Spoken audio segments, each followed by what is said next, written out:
All right, ladies and gentlemen, today you have just me. Paul is on vacation, so the regular scheduled person we have has been rescheduled, and you have just me. So I thought what I've been hearing a lot in the last couple of weeks is, oh, it seems a little dead out there. And first off, if you're in Arizona and Nevada, there are 3 numbers in the temperature every day. Always affects the market a little bit.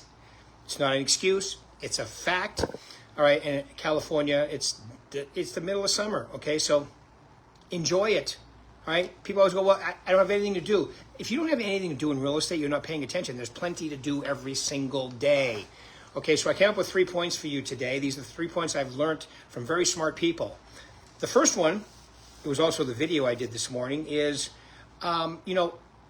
if you hold in your mind what your goal is, the universe will conspire to help you. I learned that from Dyer. I had never heard that before. And when he said it, I thought he was going to say, if you hold in your mind what your goal is, the universe is going to push back. You got to put your nose to the grindstone. It's not what he said. Now, and I've always, and if any of you believe in that, karma, meditation, you know it's true. If you actually hold in your mind what your goal is in a positive frame, all right, it will happen for you if you do the next 2 things, which are, I met a guy about 6 months after that named Deepak Chopra, spoke to a small group of us, and he said his whole talk was basically the process guarantees the outcome. You're in real estate, especially if you're in my coaching or another person's coaching, like Mike, Tom, Brian Buffini. They're all great coaches. If you're following a system that works, that's proven to work, why wouldn't you get the same results too? Of course you are. There's nothing wrong with you.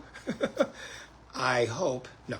So if you put those 2 together, hold in your mind what your goal is, the universe will conspire to help you, and then you submit to the process and you follow it every day. Someone asked me today, just right before this call, what do you do in this market when it's like this? The same thing.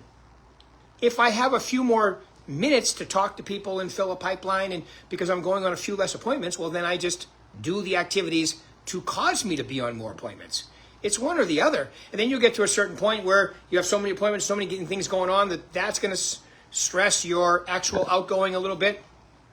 Okay, but never stop prospecting or being proactive. All right? If every once in a while it happens where one day, okay, you have to stop, okay, that's not ideal, but it's not the end of the world. But never let 2 days go by without you getting back on your schedule, except for the days you have off, of course. All right, and then the third thing on my list of 3 is, about 6 months after that, I met another guy I went to see, was named Michael Vance. Michael Vance was Walt Disney's right-hand man until he passed away. He wrote the book, coined the phrase, think outside the box. And his whole talk was basically, stop trying to complicate the simple. Trying to complicate the simple is simply a reason to avoid doing what you know you need to do, because now you have a reason. Well, as soon as I get perfect at this, no.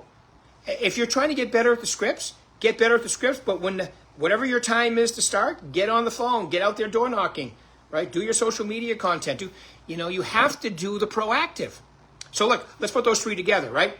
Hold in your mind what your goal is, the universe will conspire to help you. Absolutely true. But then you got to follow it up with the action, right? You have a schedule, a time block schedule.